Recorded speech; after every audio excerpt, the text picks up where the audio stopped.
Boa noite.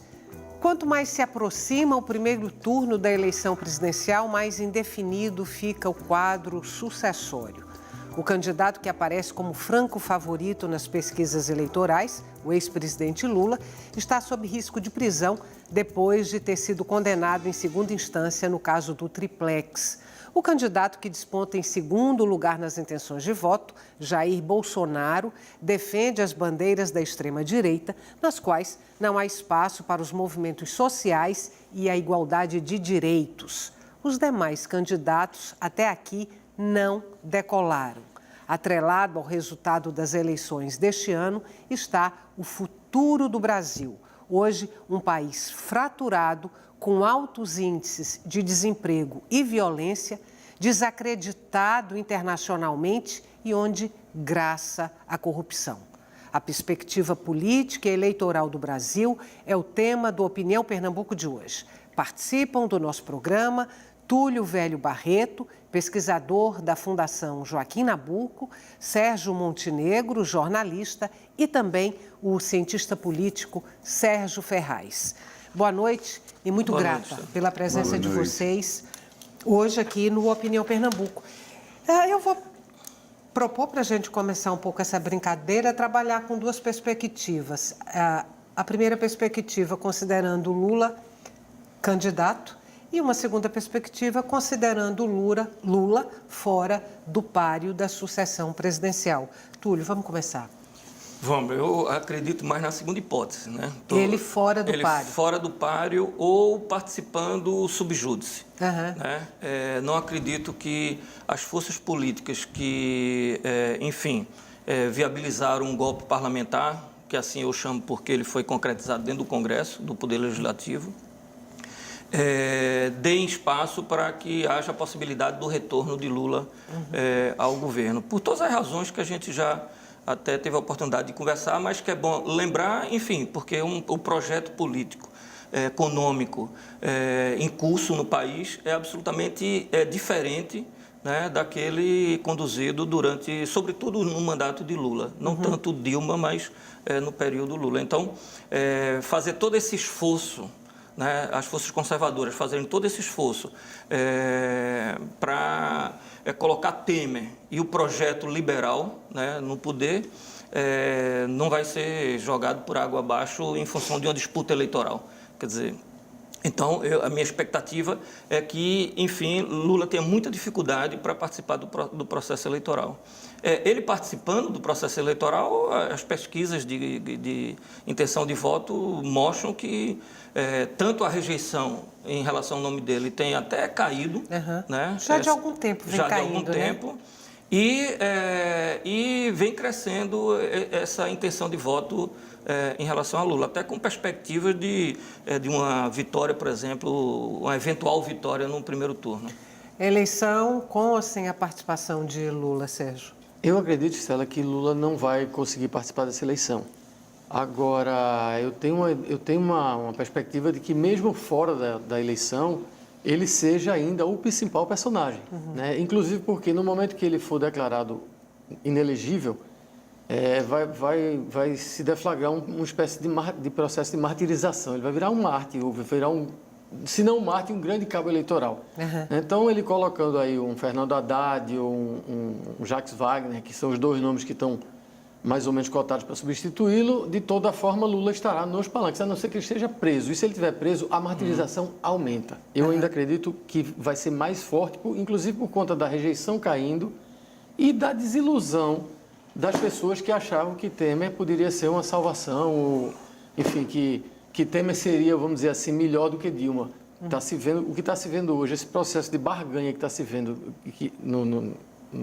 em Brasília, é como se Brasília tivesse se distanciado do país. Brasília agora é um cometa que passa de 4 em 4 anos pela Terra, pelo Brasil. Porque não há mais uma ligação entre Brasília e o restante do Brasil. É um mundo à parte. Né? E, por outro lado, a gente está vendo aí que Lula não sendo candidato, de certa forma, ele anula o discurso do outro lado, que é o discurso da extrema-direita de Jair Bolsonaro. Eu acho que Lula não sendo candidato, ele dificulta um pouco a vida de Bolsonaro, que é aquele discurso da oposição radical. isso viabiliza um pouco a caminhada pelo centro. Na minha cabeça, se Lula não for candidato, a gente vai ter um processo pelo centro mais forte. Sérgio. Eu acho que Lula vai ser o grande eleitor, um dos grandes eleitores, talvez o maior eleitor desse processo, e que, não sendo candidato, ele tem todas as condições de colocar o candidato do PT, o candidato que venha substituí-lo, dentro ou fora do PT, no segundo turno. E eu digo isso por conta de que já há várias pesquisas indicando uma capacidade de transferência muito forte de Lula em relação a quem ele ungir como eventual sucessor. O grande dilema, na verdade, agora, diz respeito a se ele vai ser preso ou não num prazo mais curto ou mais longo. Porque, por exemplo, se Lula tiver tempo para ir até agosto, meados de setembro, né? Porque a gente deve lembrar que, embora condenado em segunda instância, a inelegibilidade ela só se configura depois que o Tribunal Superior Eleitoral a pronuncia. E isso deve se dar, pelo cálculo dos juristas, de quem trabalha na área, nos primeiros 10 dias de setembro. Então haveria tempo suficiente para Lula percorrer o país várias vezes e para percorrer, provavelmente, já colado, grudado no nome que o substituiria. Já que ele tem claro também que não vai estar, eu concordo com o que o pessoal está dizendo, ele não vai estar pessoalmente na cédula, mas daria tempo sim para ele fazer essa transferência, apresentar esse candidato à população. O grande problema, eu acho que o grande dilema que o PT está enfrentando hoje é o risco de uma prisão iminente. Há quem diga que o Tribunal Regional Federal de Porto Alegre, até o final de março, decide os embargos que foram impetrados ontem, né, pelos advogados de Lula. E aí o caminho estaria aberto para a prisão, salvo um habeas corpus improvável no STJ e incerto no Supremo Tribunal Federal. Anteontem já houve uma primeira manifestação contrária ao habeas corpus. Os pedidos liminares fracassaram tanto no STJ como no Supremo. Mas há uma pressão muito grande dentro do próprio Supremo para que se reveja a decisão que autoriza a execução provisória da pena a partir da decisão de segundo grau. Se isso ocorrer, aí o cenário muda para Lula no sentido de que ele se livra da prisão, mas não da inelegibilidade. Deixa eu perguntar aqui para vocês se há aqui, de certa forma, uma sinuca de bico. De um lado, a possibilidade de uma prisão repentina de Lula, entre aspas, incendiar um pouco o país, né? Criar um clima de comoção, de comoção popular, de instabilidade política acentuado. Do outro lado, quanto mais próxima a prisão dele for da eleição, maior a capacidade de transferência de voto de Lula. Quem vai decidir sobre isso não vai ter que pensar muito, não, para ver assim, onde é que está o estrago maior, prendê-lo imediatamente e sacudir o país.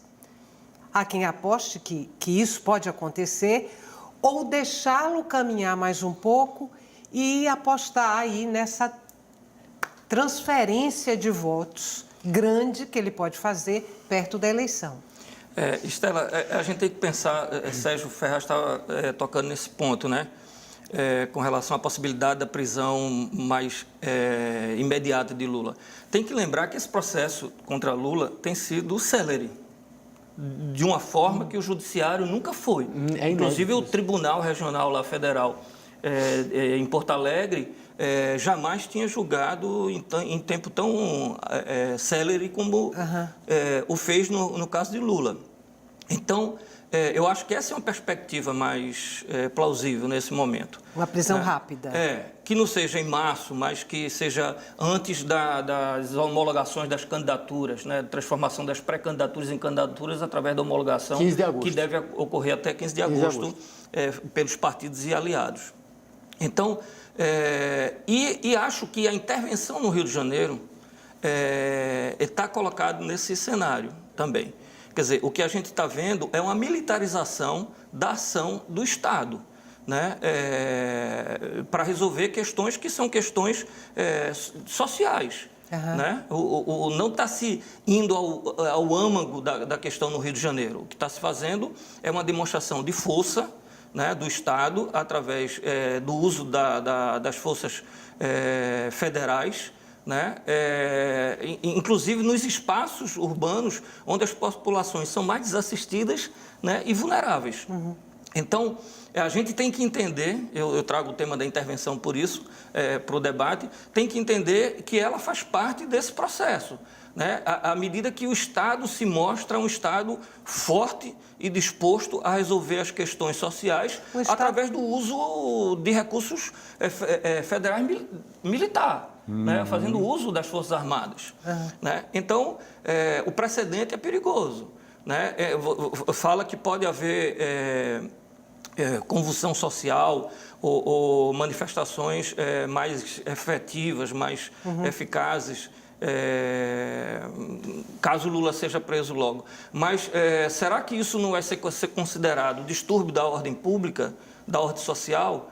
Quer dizer, eu imagino que o precedente no Rio de Janeiro pode fazer com que movimentos sociais que ajam de formas, vamos dizer, mais radicalizadas em torno das suas bandeiras ou em defesa da candidatura de Lula, por exemplo, seja motivo para intervenção em outro Estado.